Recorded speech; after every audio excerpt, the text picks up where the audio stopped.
Hey everybody, it's Linnea, and I'm very excited for this collaboration. This is for ThermOWeb and InkOn3, and both of these companies are near and dear to my heart, and I love products from both of these companies. So today, I'm going to be using some Glitz Glitter Gel from ThermOWeb, along with some Atelier Ink Reinkers from InkOn3 to create a fun, glitzy background. I'm using the white Glitz Glitter Gel, but the iridescent glitter gel would work just as well. It's just a different kind of glittery look. And what I'm doing is just putting some of the reinkers down onto my work surface and using a palette knife to mix in some of that white glitter gel. I am trying to get a peachy color. This color didn't turn out exactly as I planned, but I'm going to show you in a minute that it is still very different from any of the existing colors of Glitz Glitter Gel, and this is a fabulous way to make your own customized color of Glitz Glitter Gel so that you can have the perfect background. Once I get this to the color that I am happy with, I'm just going to pick that up with my palette knife and just leave it on my stencil pal from ThermOWeb. That's how I'm going to be spreading it over my stencil, and so I just found that the easiest way so that I could have my work surface clean. I'm going to be using the InkOn3 wavy stencil for my background.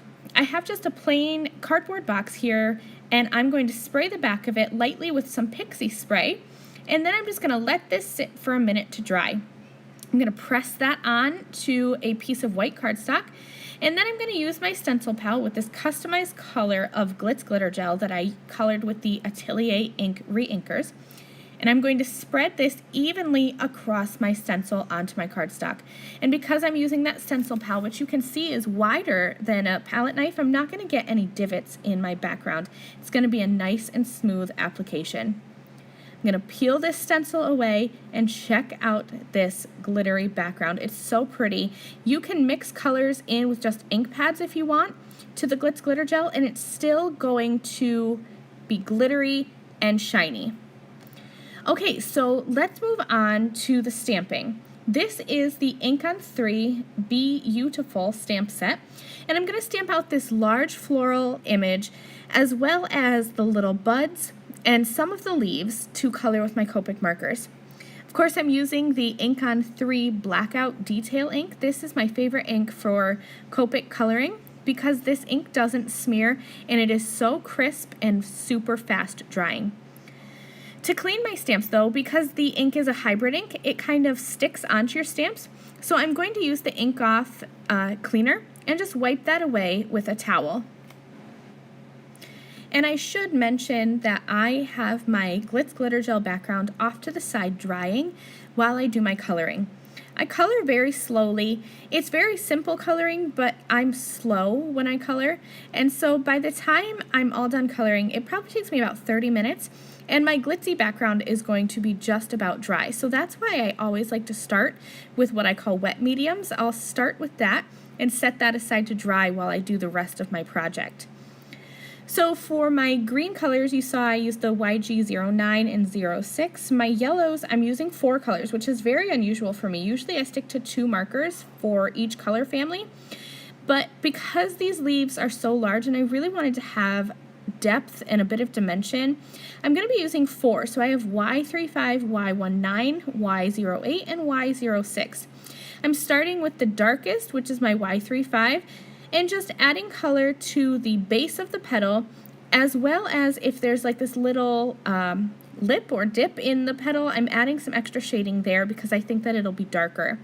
And from there, I'm just moving out with my color choices, doing a bit of a flicking motion just to add some more texture to the petals, and then I'll blend all over with my lightest color with the Y06. And then I'm just going to repeat that and trim those out with my scissors.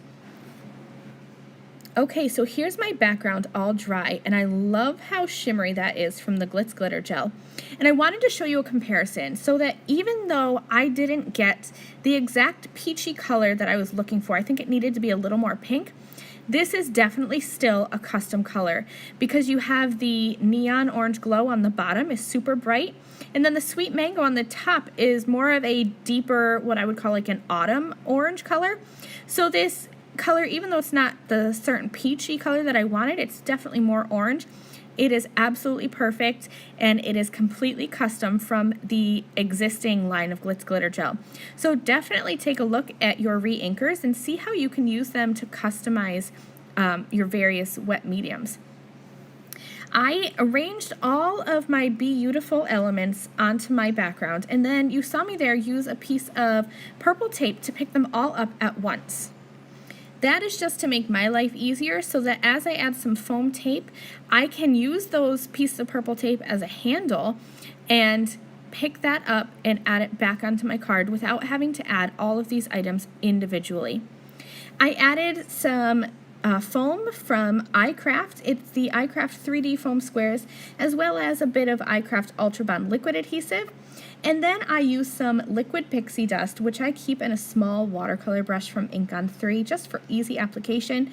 And I brushed that liquid pixie dust all over these flowers and leaves.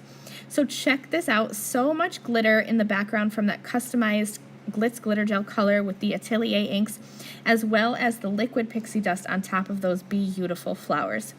Thank you guys so much for joining me for this fun collaboration video. I will see you again soon. Bye!